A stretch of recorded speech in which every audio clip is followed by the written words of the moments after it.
Watch out for any product made outside the home with flour.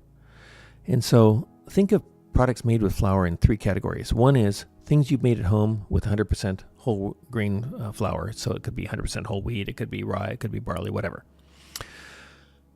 And the foods made at home with 100% whole grain flour, especially if you mill it yourself, is great food. Secondly, you can get a bread made in a neighborhood bakery that's made pretty much exactly as you'd make it at home with 100% whole grain flour. Around where we live, there's a chain called Great Harvest, which make a superb bread, and so that's pretty good food too. Any of these breads, of course, can be eaten to excess, and if you're overweight, then you need to watch out. Then there's the vast mass of baked goods that are available in supermarkets, and it is rare around here to ever see a good bread in a supermarket. By good bread, I mean one with a simple set of ingredients and 100% whole grain.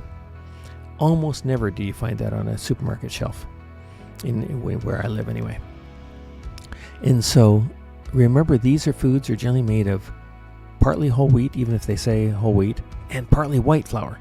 So this whole grain bread that you think you're getting, it's probably mostly white flour. It's also probably got a ton of extra ingredients in it, and this is where the problems come in, because this is weird chemistry that your body doesn't know how to deal with.